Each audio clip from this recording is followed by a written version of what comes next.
আসসালামু আলাইকুম। আমি মোহাম্মদ জাকিরুল ইসলাম। ওয়েস্টার্ন মিথোলজি চ্যানেলটিতে আপনাদেরকে স্বাগত জানাচ্ছি। আজকে আমরা পার্শ্বদের একটি ক্যারেক্টার নিয়ে আলোচনা করব, সেটা হচ্ছে দিমিতির, ক্রনাস ও রিয়ার কন্যা এবং দেবরাজ জিউসের বোন দিমিতির। গ্রিক পুরাণে ফলমূল ও শস্যদেবী। তিনি অবিবাহিত হলেও জিউসের ঔরসে পার্সিফোনিকে জন্ম দেন।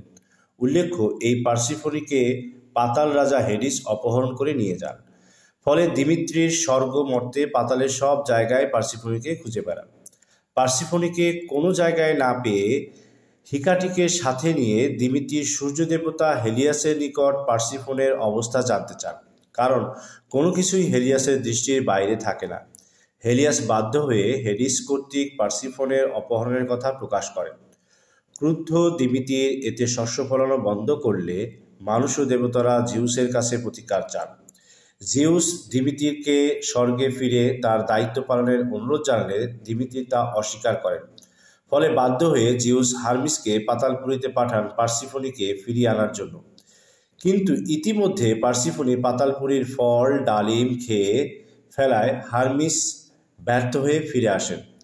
ফলে জিউস পার্সিফোনিকে 9 মাস মায়ের সাথে এবং 3 মাস স্বামীর সাথে থাকার সিদ্ধান্ত দিলে দিমিত্রি তা মেনে নেন। পার্সিফোনের পাতালপুরীতে 3 মাস অবস্থানকালে পৃথিবীতে শীতকাল বিরাজমান। দিমিত্রির বন্ধু ভাবাপন্নদের প্রতি অনেক উদার, আবার তার প্রতি অযত্নশীলদের প্রতি অনেক কঠোর ছিলেন। পার্সিফোনের সন্ধানে ছদ্মবেশে পৃথিবী পরিভ্রমণকালে এক বাড়িতে আশ্রয় নিলে আশ্রয়দাত্রী তাকে তাচ্ছিল্য করে এক পাত্র খাবার দেয়। দিমিত্রি ক্রুদ্ধ হয়ে বাড়ির ছেলেটির দিকে পাত্রটি ছুঁড়ে মেরে তাকে গিরগিটে রূপান্তর করেন।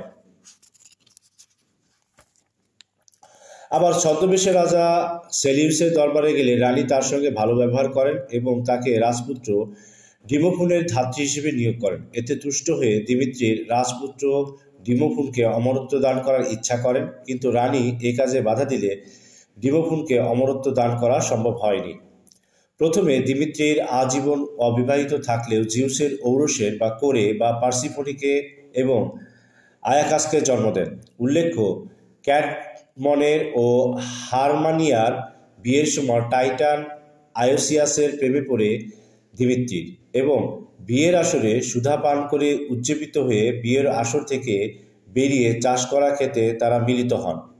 জিউস তাদের বাহুতে কাদার ছাপ দেখে বুঝতে পেরে বজ্রঘাতে আয়াসিয়াসকে হত্যা করেন, কিন্তু আয়াসিয়াস ও দিমিত্রির মিলনের পরে প্লুটাসের জন্ম হয়।